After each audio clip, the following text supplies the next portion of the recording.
Olá, pessoal, tudo bem? Hoje, em mais um Direito com Elas Minutos, nós vamos falar hoje sobre desoneração da folha de pagamento. Um tema aí que, nas últimas semanas, tivemos o veto do Congresso, né? Sobre o veto do presidente, que aí não prorrogaria a desoneração para o ano de 2021. Mas, graças a Deus, depois de tantos adiamentos que tivemos na pauta, nós conseguimos aí a prorrogação. Isso foi uma grande vitória para o empresariado. Para falar sobre esse tema, eu convidei mais uma vez o doutor André Salvador Ávila, que é trabalha no escritório Logos, assessoria tributária e empresarial, advogado e especialista em direito empresarial. Mas antes de passar a palavra para ele, para falar um pouquinho sobre esse tema tão importante para os empresários, eu convido vocês a se inscreverem no nosso canal, ativarem as notificações para receber todos os nossos vídeos. Nós falamos sobre temas muito interessantes. Inclusive, eu gravei um vídeo com o Dr. André falando sobre compliance tributário. Dr. André, fala um pouquinho para a gente em qual cenário foi criada essa legislação da desoneração da folha de pagamento. Mais uma vez, obrigado pelo seu convite. É um prazer e uma satisfação estar aqui no seu canal, para a gente poder falar dessa forma um pouco mais descomplicada do direito com os empresários, né? E principalmente, nesse caso, aqueles que empregam, ainda que seja um número menor, mas aqueles que empregam um número maior de pessoas, né? Em seus estabelecimentos.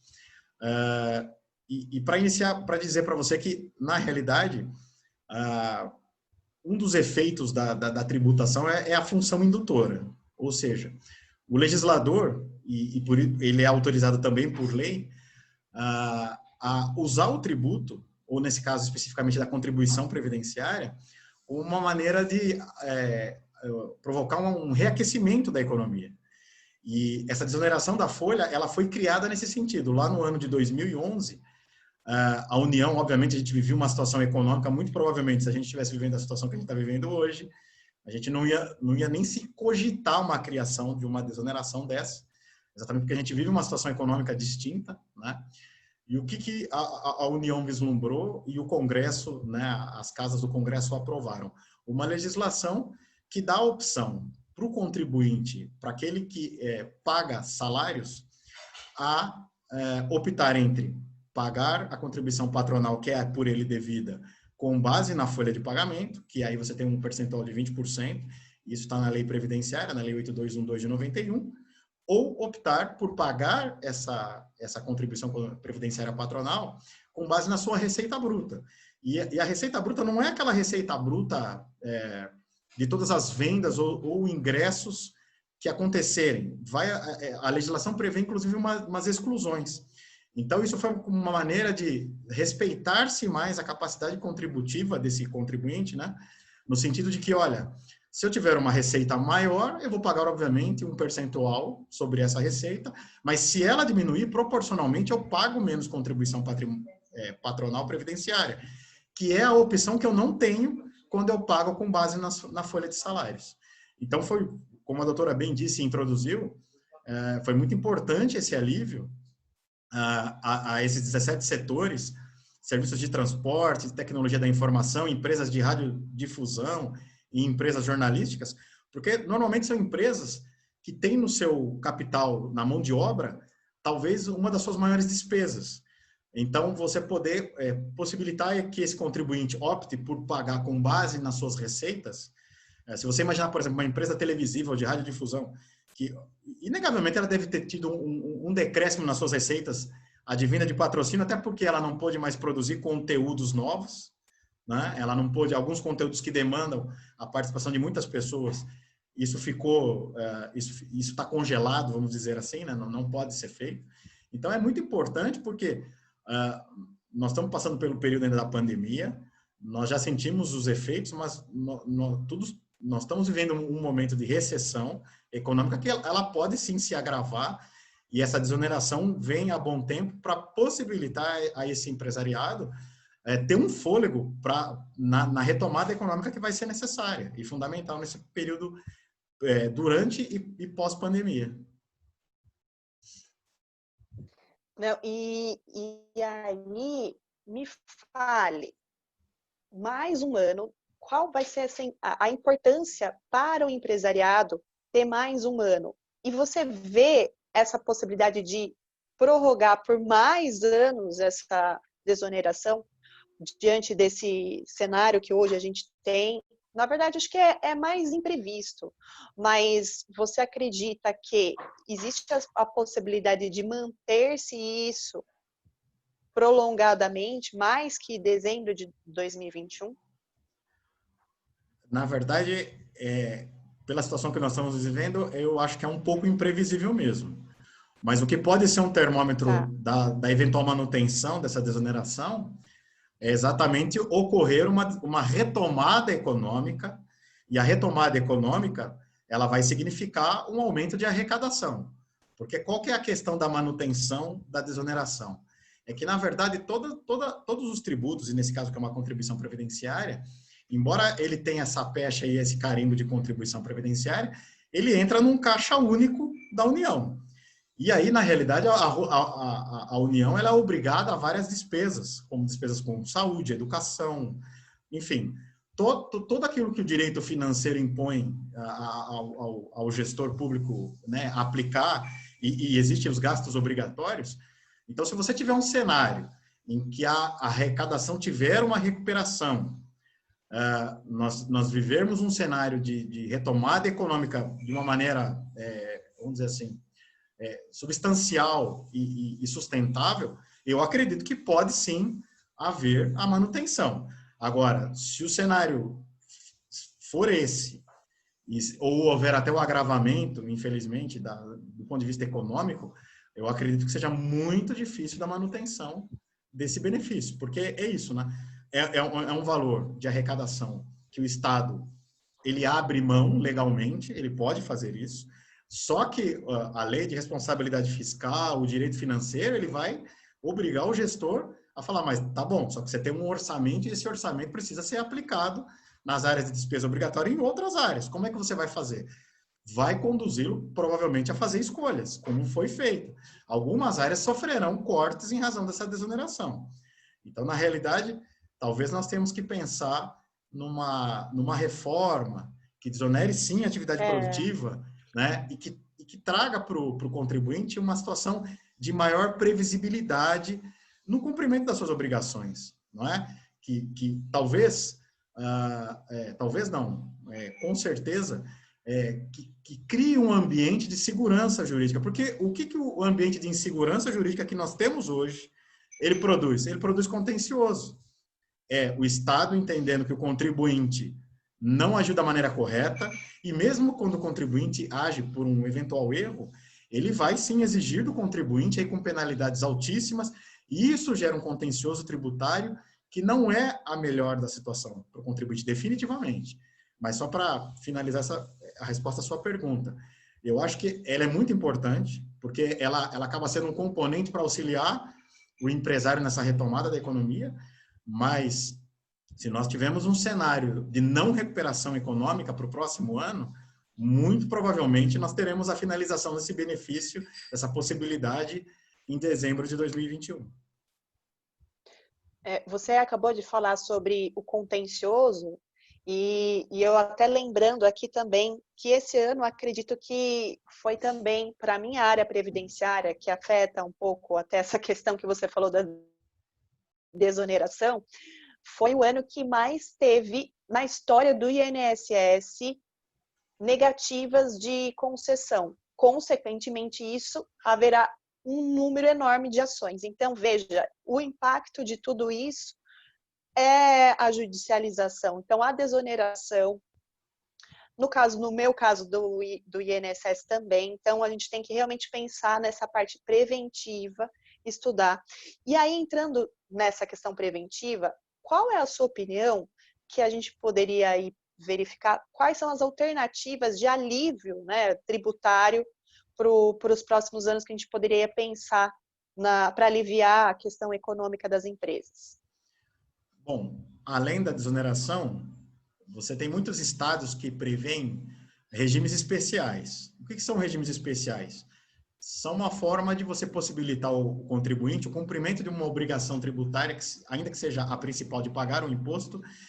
Você pode, num regime especial, prorrogar o recolhimento do imposto, você pode diminuir uma carga tributária através de determinadas situações, você possibilitar ao contribuinte a redução de bases de cálculo dos tributos, isso é muito importante. Então, os regimes especiais, e isso é fundamental, para o contribuinte que vai estar utilizando esse regime especial, ele tem que se verificar previamente para não correr riscos no futuro, porque mesmo que um Estado conceda um benefício fiscal, esse benefício fiscal precisa estar aprovado previamente no Conselho Nacional de Política Fazendária. Por quê? Porque, embora cada Estado tenha a sua legislação, falando do caso específico do ICMS, que é um imposto importante e que ele pode aliviar a carga dos contribuintes, até porque ele tem uma sistemática, mesmo aqui no estado de São Paulo, com as modificações que fizeram, ele tem uma sistemática de ressarcimento daquele que você pode apurar como crédito.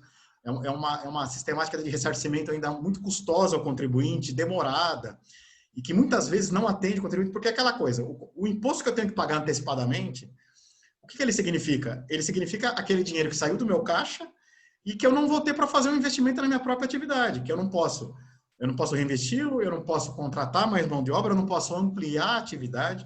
Então, nesse sentido, o regime especial ele acaba sendo um importante instrumento de alívio, porque ele tem essas duas vertentes. Eu posso ou prorrogar o prazo para o contribuinte cumprir aquela obrigação, ou eu posso até reduzir aquela obrigação.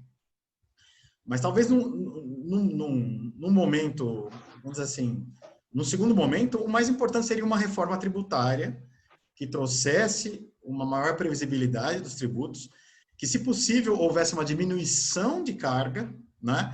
Mas isso tem que acontecer para e passo a uma reforma fiscal, ou seja, o Estado tem que também fazer um gasto de uma maneira melhor e ele tem que prestar contas desse gasto, de como isso está acontecendo. Porque você tem vários tributos ou contribuições que têm vinculações. Isso não acontece com os impostos, por exemplo, mas determinados tributos você tem uma vinculação. Por exemplo, PIS e COFINS. Você paga, são tributos vinculados à Seguridade Social. Mas, na prática, isso entra no Caixa Único do Tesouro. E o Tesouro, ele acaba fazendo a utilização desse recurso da maneira como bem lhe aprovém. Ele aprova até aquela desvinculação da receita obrigatória, enfim. Quer dizer, então, eu acho que a reforma... Não tem a destinação correta, né, doutor Isso, André? exatamente. A destinação Exatamente. correta dos tributos para poder ter essa organização. E por exemplo, PIS e COFINS é o tributo, são as contribuições mais significativas e mais importantes para a União, por exemplo. Porque como se trata de contribuições, ela não tem que fazer a partilha com os estados e com os municípios, o que é diferente de imposto sobre a renda. Então, você tem uma situação de que, no melhor dos mundos, seria uma reforma em que você, se possível, aliviasse a carga, mas principalmente descomplicasse a legislação tributária. Porque se você descomplicar a legislação tributária, você vai produzir um efeito imediato, é evitar o contencioso. E o contencioso hoje é algo muito preocupante para todas as empresas, seja o contencioso administrativo, né, que é um primeiro momento, a doutora colocou aí, e melhorar a qualidade do gasto, porque como a doutora colocou na questão previdenciária, você gera uma situação de indeferimentos administrativos que vai repercutir no judiciário. O judiciário, ele já trabalha com uma capacidade que não é a adequada, né? Vamos pensar no judiciário federal. E o que isso vai provocar no Estado? Olha, nós precisamos aqui criar uma vara, criar subseções judiciárias federais em municípios que ainda não têm. Isso representa o quê? Despesa. Você vai ter despesa do imóvel, talvez você tenha que abrir um novo concurso para contratar mais servidores. Então, essa reforma, esse alívio através de uma reforma tributária, ele tem que ser acompanhado de uma reforma fiscal, uma reforma administrativa, que, por exemplo, se você tem uma situação de deferimento, que o judiciário já diz que, olha, a pessoa tem, falando da área que a doutora trabalha, se o judiciário já diz isso através de um recurso especial repetitivo, ou de um recurso extraordinário com repercussão geral, que o postulante à aposentadoria tem o direito àquele benefício, por que o Estado fica protelando isso, concessão disso, claro, porque a gente sabe que a Previdência é deficitária, né? Já é deficitária há muito tempo. Mas o Estado não pode ser utilizado um aparato de contencioso para discutir uma questão que vai chegar no judiciário e vai haver derrota. E aí vai haver a derrota, vai haver o quê? Sucumbência. E olha aqui, eu não estou falando contra a sucumbência em favor dos advogados, não é nada disso. Mas você estar numa situação em que a despesa lá vai ser maior e quem, em última análise, vai pagar por isso é toda a sociedade, não é? Sim. E aí... E sempre todos os empresários têm pago, né? Enfim, exato. O cargo sempre veio com a reforma da Previdência, o cargo foi para o contribuinte. Agora, se não houver essa questão da reforma tributária e também fiscal, como você falou, as projeções do próximo ano, pelo próprio ministro, até comentei com você, né, antes que eu estava vendo na rádio, que existe a previsão de uma hiperinflação, então existe uma reorganização. Eu acho que esse tema aqui a gente poderia falar muito mais, doutor André, a gente já está falando bastante, o vídeo está muito bom, mas o que é importante mesmo é que a gente precisa ter uma reforma fiscal mais que tributária, eu acredito. As duas juntas, né? Mas exato. Assim, se também não houver uma obrigação da parte dos governantes, não haverá nenhum consenso e sempre vai virar uma bola de neve, não é verdade? Exato. E na verdade, a gente tem... O que é a tributação? Na verdade, a tributação no mundo inteiro, ela é uma norma de rejeição social, ou seja, ninguém quer pagar tributo, né? E a origem aqui, a própria origem da tributação aqui no Ocidente, ela é dessa forma. Você tem o primeiro grande questionamento é considerado lá a Magna Carta de 1215 na Inglaterra, quando o rei João Sem Terra ele exigia essa tributação da maneira mais absurda possível, e houve uma revolta dos barões, e exatamente os barões disseram, sem a nossa participação na formulação da lei, não vai ter mais tributação, né? E quer dizer, na verdade no mundo inteiro tem que ser isso, ou seja, a sociedade, em suas devidas camadas, ela tem que discutir isso, nós temos que desonerar, nós temos que respeitar a capacidade contributiva de cada contribuinte, mas além dessa questão da capacidade, do impacto que a tributação tem, da forma como ela hoje ela é completamente equivocada, porque você onera quem está na pirâmide social de uma maneira absurda. Por que você tem que ter a participação da sociedade? Porque nós temos que, de um lado, tornar o sistema mais inteligente, mais efetivo e mais justo. A tributação tem que sim ser justa, né? E de outro lado, você tem que melhorar a qualidade do gasto, né? Nós não podemos... O que nós temos visto aí ultimamente, diversos estados, por exemplo, a própria União, vários serviços sendo sucateados do Estado, ou as pessoas entrando em greve. Nós tivemos aí um exemplo de período de pandemia, hospitais do Rio de Janeiro, servidores se negando a trabalhar, porque o Estado não tinha dinheiro para pagá-los. E por que o Estado não tem dinheiro para pagá-los? Exatamente porque a arrecadação não é suficiente e a carga é pesadíssima, mas porque a qualidade desse gasto precisa ser repensada, né? Esses estados eles já não conseguem mais pagar suas folhas salariais. No estado de São Paulo, exatamente. Por exemplo, no estado de São Paulo, há muito tempo você não tem concurso nas polícias, principalmente na Polícia Civil, que tem um efetivo que está se aposentando. E aí, como é que a gente vai ficar com isso? Nós estamos falando do estado mais rico da federação. A situação nos outros estados aí, ela é mais caótica ainda. Então, nós precisamos dessa reforma fiscal. É um efeito dominó. É um efeito dominó. E não tem saída. Nós elegemos dessa forma e eu acho que essa é a forma correta, porque nós vimos também que nós, no momento de social mais agravado, por causa da pandemia, quem que vai socorrer as pessoas? É o Estado. Aonde o Estado melhor socorreu? Aonde você tem?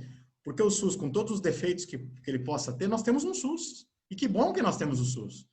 Nós temos um grande país que é uma economia muito superior a nossa, que é os Estados Unidos, que não tem um sistema público de saúde. Que as pessoas lá passaram e foi o país rico que mais foi impactado por essa pandemia, está sendo impactado. E nos países onde você tem um sistema de proteção social melhor, como é o caso da Inglaterra, da Alemanha, da França, da Espanha, você vê que o Estado ele tem que estar presente. Então, mas obviamente ele só tem essa capacidade de estar presente porque ele arrecada tributos. Só que nós precisamos equacionar essa situação, ou seja, tornar a forma de arrecadação melhor menos impactante e, principalmente, é a previsibilidade, segurança jurídica. Porque nós não podemos ficar com essas discussões que vão para o judiciário e demora 20 anos para resolver, porque isso gera um ambiente de segurança, de insegurança jurídica, que, de repente, impede até de outras corporações que gostariam de estar aqui no Brasil de não estar. Fala, não, eu vou continuar vendendo para o Brasil dessa forma, eu não vou montar uma operação lá. Porque vai se exigir uma complexidade minha que eu não estou disposto. Talvez vai se produzir um contencioso que eu não estou disposto. E esse tipo de avaliação Exato. é feito. É feito. E isso a gente tem menos empregos, né? E, em última análise, uma menor arrecadação também, porque esse empresário, essa corporação fala, não, eu não vou para um ambiente de negócios desse. E a reforma é importante para isso. Ela traz uma segurança e um melhor ambiente de negócio. Essa é a grande questão. Com certeza. Doutor André, bem, muito obrigada. Se a gente puder, eu fico o dia inteiro aí falando sobre isso, porque realmente a gente vive a dor do nosso cliente, né, doutor André? A gente sabe a dor que ele passa e a gente fica indignado, de fato, pela falta de compreensão do governo em relação a isso. Mas, mais uma vez, agradeço por ter aceito o nosso convite. Direito com Elas e Minutos sempre estará aberto aqui para a gente poder falar mais sobre direito, viu? Eu, mais uma vez, é que eu agradeço. Eu acho que esse é um espaço importante que você abriu. Eu acho que é muito salutar a gente discutir isso, porque, na verdade, essas discussões têm que fazer parte do cotidiano do cidadão que não é da área do direito, mas que ele é um empresário, ou que ele é, ainda que seja um microempresário, ou ainda que seja um microempreendedor individual, ele tem que estar conectado a essa situação, porque, na verdade, a sociedade é um todo, né? Nós temos essa ideia de, não, mas isso não vai me afetar. Não, acaba afetando, porque aumenta custos de um lado, e nós precisamos, sim, repensar isso, e é fundamental, na verdade, porque ela anda para e passo com a nossa economia, né? Se nós quisermos ter uma economia verdadeiramente forte, nós precisamos pensar nisso, que é muito importante. Agradeço o seu convite, e mais uma vez, parabéns, porque esse espaço eu entendo que é muito importante para esse tipo de discussão. Tá certo, muito obrigado. Até mais, pessoal. Até logo.